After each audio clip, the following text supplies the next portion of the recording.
you for having us on tour here. No problem, my pleasure. How are things in your world? In the world? In your world? Oh, in my world, things are fine. In the outside world, things are a bit more shaky. Tour is just like a golden cage for musicians. I believe this was a great idea, this tour with Cradle of Filth.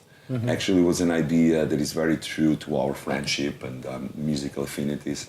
Because actually, before all the management and business came along, this was just decided between me and Danny Filth that we will tour together eventually, and so we did. So here we are. And obviously you never know with so many bands touring, with so much competition, but as far as Moonspell is concerned, we love this tour, on and off stage. People are reacting to us very well as well. Lots of our fans are coming because it's actually also the first tour we do in Europe with this new album and new show. So I believe it's been a great tour for everyone.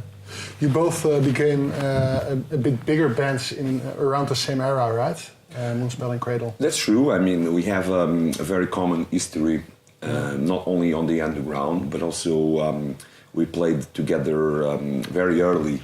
First show we did together, Cradle was in 95.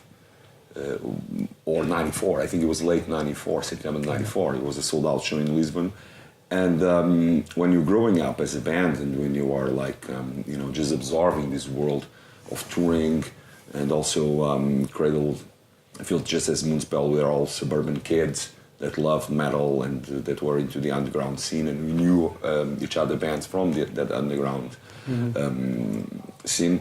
So there's a lot of familiarity going on. I mean, we've toured with all the incarnations of Cradle of Filth so far, and I'm really glad that Danny just kept always the band together because they have a great new album, Cryptoriana. I really loved it, and I think that we were growing up at the same time, so we definitely are in the same page, same conversation, same favorite bands. I remember my two favorite albums back then were Wolfheart and Dusk and Her Embrace. Okay. So it makes sense for me. It makes total sense. It's been this. It's quite remarkable because also in the Portuguese history, the English has always been our allies. Sometimes they were treacherous. It's not the case with Cradle, but it was just something that I always talk about this with Danny Filth, and we're always like, we've been in the business and in the road for many, many years. Is still there a place for us? And we discovered that every night, there's still a place for us. And it's not like we are the most optimistic people on earth, but I think there's still a place for bands that were. Let's say growing up or bigger in the 90s, doing probably not so an ordinary form of black metal. How's the tour going so far? The new material, how does it play on the stage? I think, as far as I'm concerned with the singer, I think he's one of the best shows I ever been involved with Moonspell. As a singer, obviously we have all these so-called historical tours with Type O Negative, etc. Great, but I think we were very young and we needed all this time to get to the point we always wanted as far as a live stage band goes on. So even though we are the special guests, we are allowed to have our show, and all this 1755 thing is comes quite as a big surprise for us. Obviously, we entertain the idea that this album will be big in Portugal, and it is. Also create a great impact in Brazil, which we'll be touring there very soon, and also Latin America. But then all of a sudden we got to get ravaging reviews from everywhere, from Belgium, from Denmark, from Scandinavia, from Germany, and we thought, good. It's like we didn't expect it. It even tastes better because it's a very specific album. And very special album. And a very specific show because also the goal of the show is to recreate a little bit the earthquake times and with all the scenarios of destroyed Lisbon, etc. And I think people are really getting into it. Sometimes people still don't know a lot about our new album, but when they see the show, they are convinced and they're going, for instance, to the merchandise and we've been selling shitloads of records, vinyl and vinyl LPs and CDs. We're always restocking. So I think, it goes down really, really well, this show live there. I can't wait for the show. I saw some pictures on your Facebook with the plague mask and everything. Are those kinds of elements that you usually have in your stage show, or is that special for this tour? We always try to think the show regarding, the concept of the album, so Extinct and other stuff. But in 1755, as it is an album that is sung in Portuguese, I believe we should give more elements for people to understand what I'm talking about. So, for instance, the Plague Doctor mask is something that was used more for the Black Plague. I know that, but also the earthquake in Lisbon marked the departure of Portugal from a very late Middle Age. So the same stuff was used, to bury all the dead from the earthquake. And I think that all these visual elements, also the performance of the band, more dramatic. It's something that I think Moonspell never quite did before, so people are also attaching to this kind of novelties. This is very fucked up to watch. Just have to do it like this. Oh shit. It's always like this. And it paints a nice picture, the plague mask. Yeah, like I said, Moonspell has always had the ambition of being a visual band. And I think that on music you can go as far, because it's not a tangible thing, not watching it. It's good because you're watching it, if you like it, in your imagination, and that's the beauty of listening to music, to get your brain working as well. But live, you face to face with the crowd. So I think it's only good when you tell them the story right. Yeah. Do you think you need those kinds of elements on this tour because the whole album is in Portuguese and it's harder to translate the message to the fans? The fans have been very interested in the concept, so they did a lot of research, or some research, so they kind of know what we're talking about.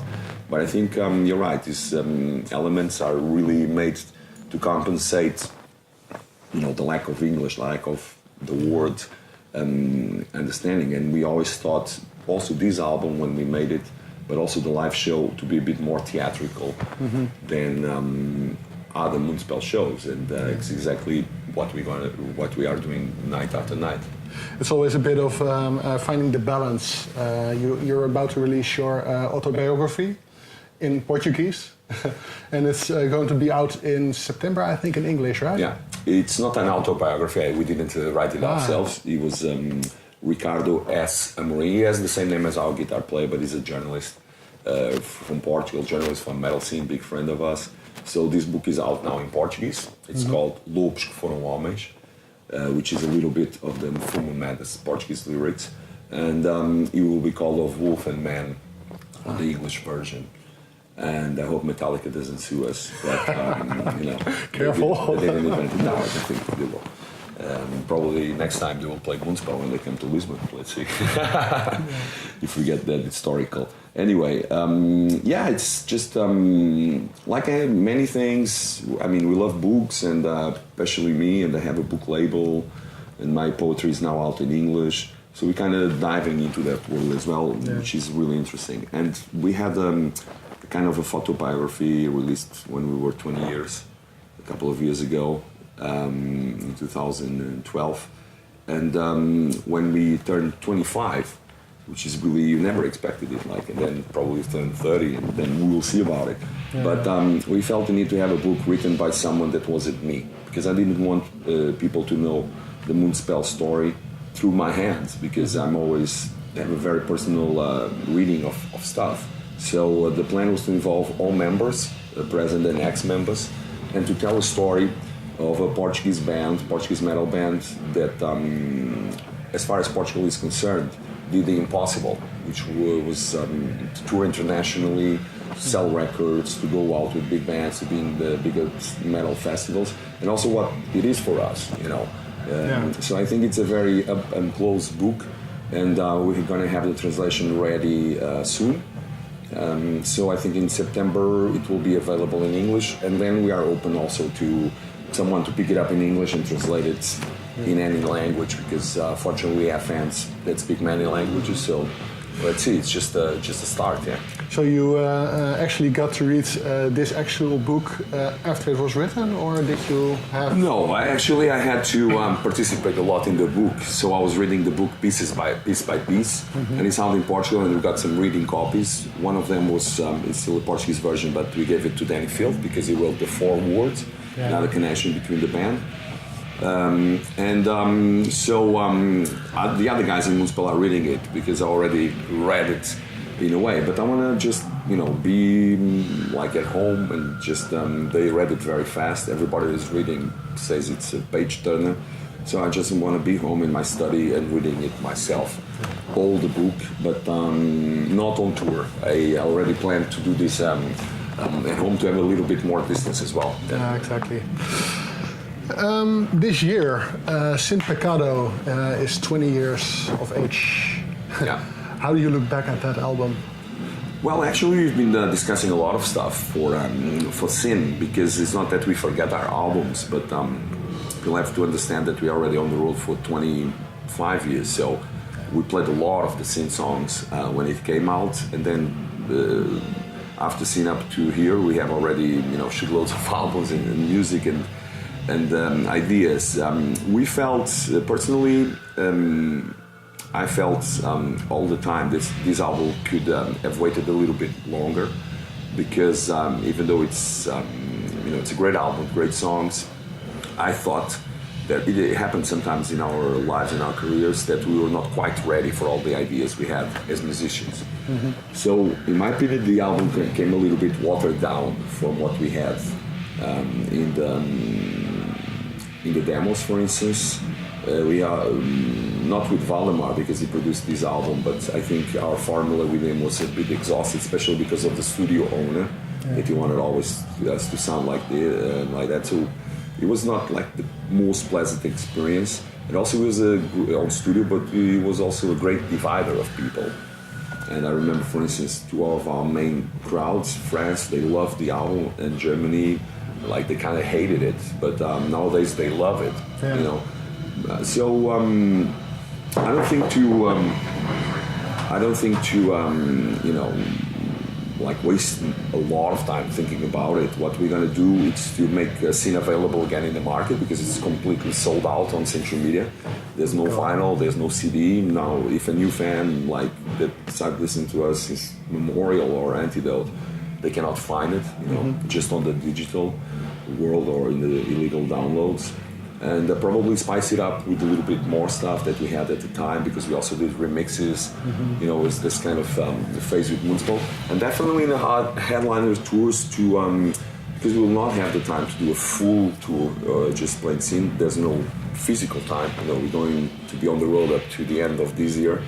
But for sure in our headliner shows, we will throw in like 1 or 2 songs per day, lead songs, just to tell the fans that we of course we know that Sin is a very special album by its whole history and songs, but also on the other hand, it's like we don't want to also just because this will happen then with Butterfly Effect in 2019, then it will happen with Darkness and Hope and Antidote.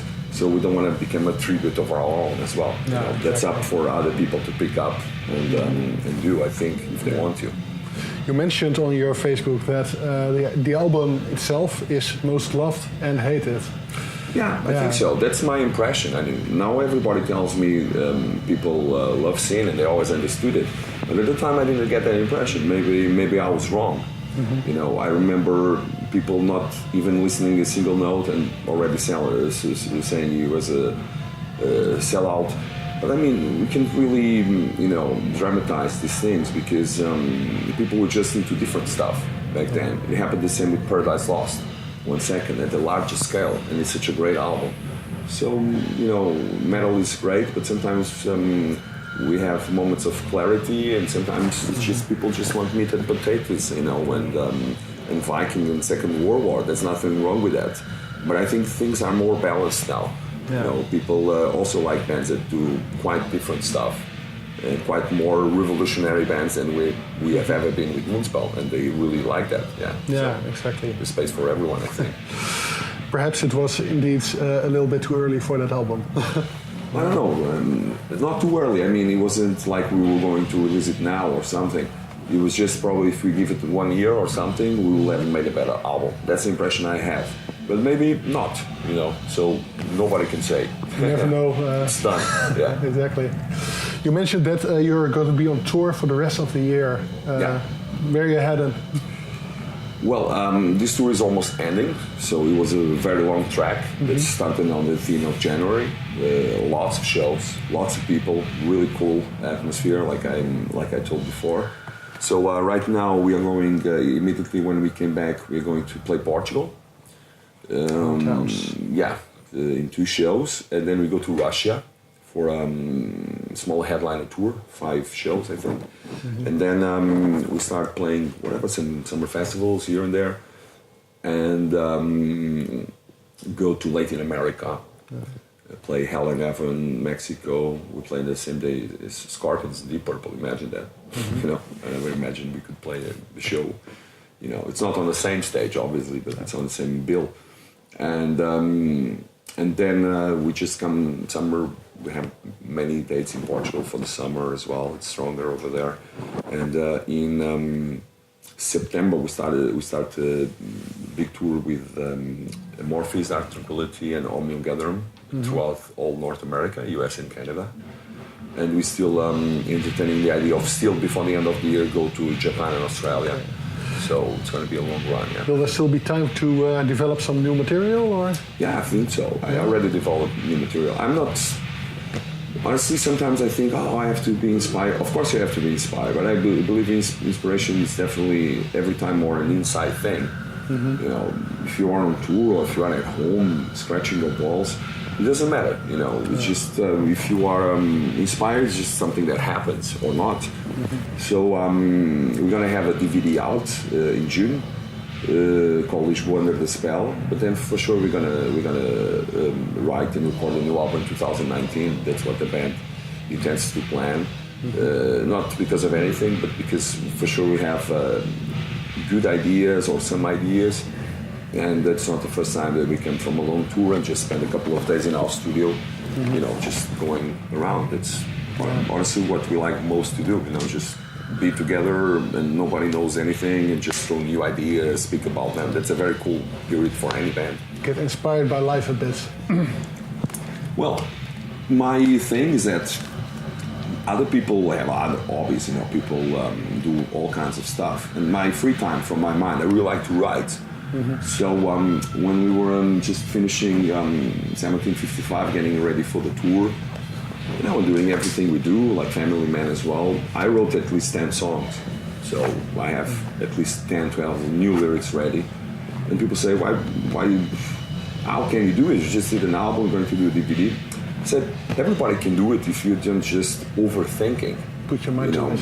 Yeah. Put your mind to it, start it, get excited. I like to write, it's my favorite thing. So for me, it's not a problem to write many things, And people are always like struggling against whatever inspiration. I'm not blessed, I just make probably a little bit more of an effort and probably have a cooler attitude about it. I don't need to be in a sanctified place or in a lone beach to write lyrics. I've written lyrics in the subway. You can do it everywhere, yeah. I can do it everywhere, yeah. Talking about your writing, would you say that your poems and stuff like that are very different from your musical lyrics? Most of them are, yeah. Like I have now the anthology, it's like 3.5 books. And they go to places, the poems that Moonspell lyrics don't go. It's just a different mean. They're much more what I experience in my daily life, my relationships, my whatever, everything, live, yeah. And while Moonspell, I always write a bit of fiction, let's call it this way. And I think it's very different. That's also why I wrote it, because poetry, I have a cool poem about cats. I loved cats. I still love them, but I love them more. And before I had a kid, I was more into pets than what I am now. And the thing is that I have a poem about cats, and I couldn't really have a lyric about cats. No, it's hard. So I think poetry, it's like, actually, if people read it, they find it's very freestyle. It's not like something about vampires or werewolves or earthquakes.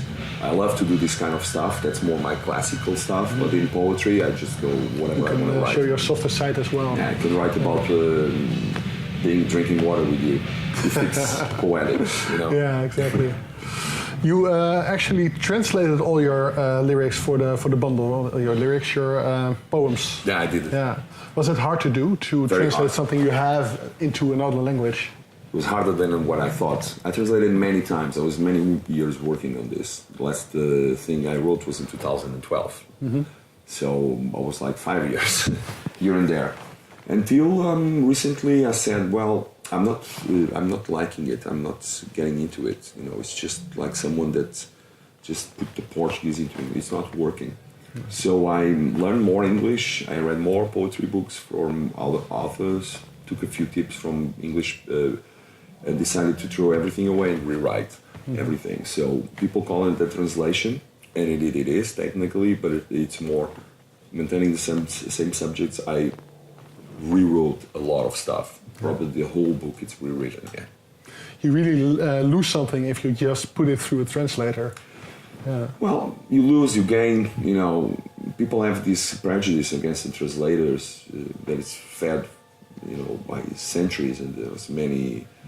Translate even the Bible. People were killing each other for just for the ability of being able to translate the Bible from Latin to French or to Dutch or to Portuguese. You know, the Catholic Church burned and persecuted these people. So I think even though it's not like reading the original, you have to think that at least you can get, or a fan that likes my stuff can get to read it. And as I was a translator, so I only have myself to blame.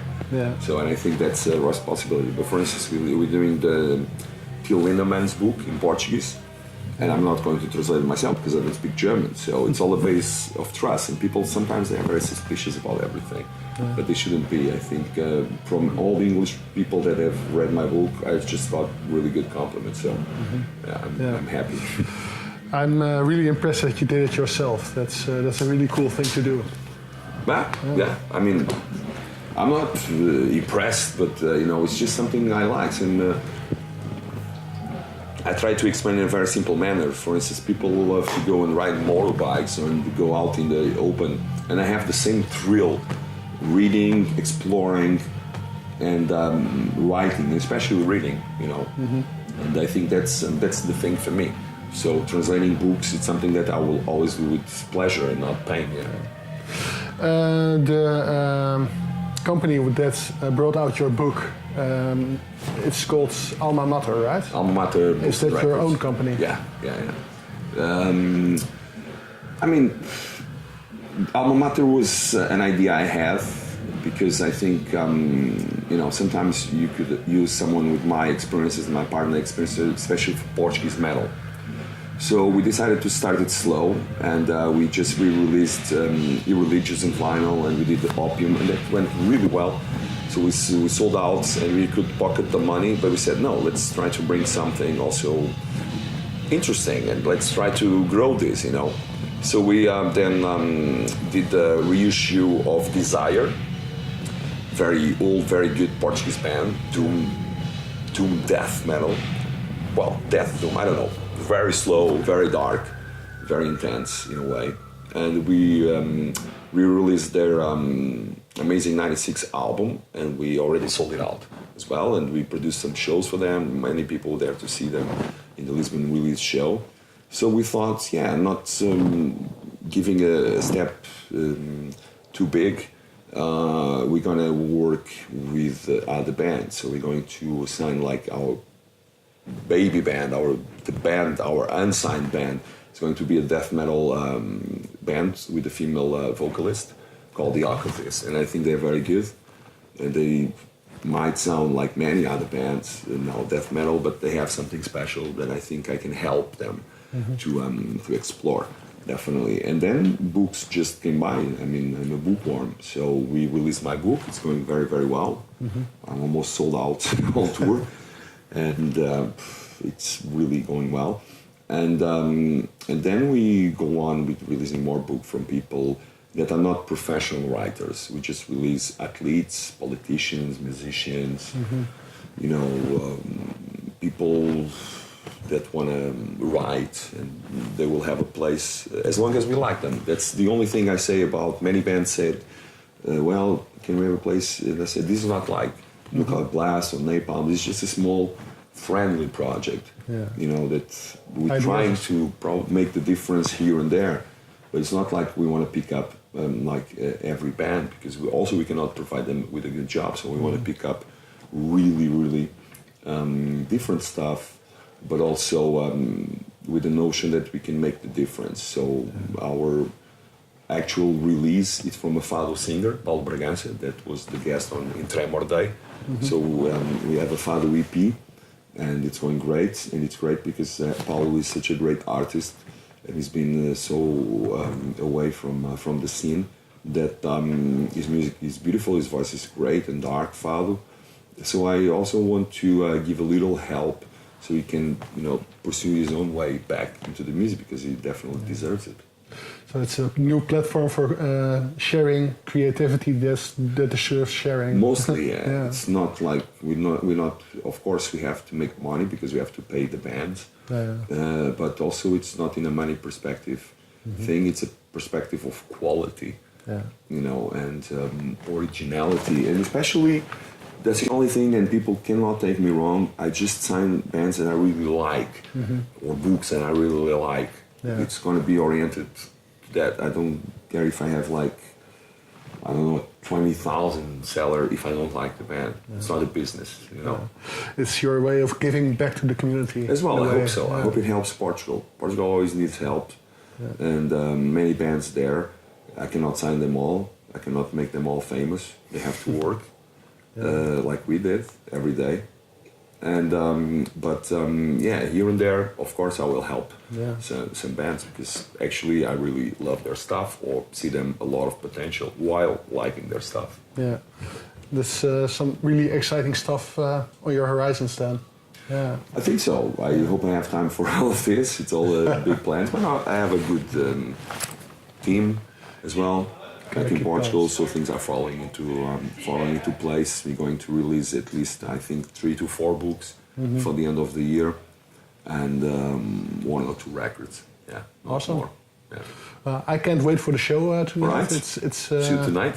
It should be awesome. I think so. Antwerp Rocks. It's always been great to play here in Belgium. It's the only date in Belgium, though. Yeah, I saw. So, and we were just around Belgium all the time, and it took quite a while ride to arrive here to Belgium, but now it's countdown to the end, so let's make it count. We're from Holland ourselves, but we missed a show there, so... Yeah, we just played 2 shows in Holland as well. I thought it was too little. We played Tilburg, sold out, and we play Haarlem, but I would like to spend more time in Holland, because everybody knows we love Holland for all the good reasons. Do you have any last words for our readers? Last words. Santo Benedictum confiteor dea. Those are last words in Latin. Very cool. Truly last words. Well, thanks for taking the time again. No problem. And thank you well. Thank you. Yes.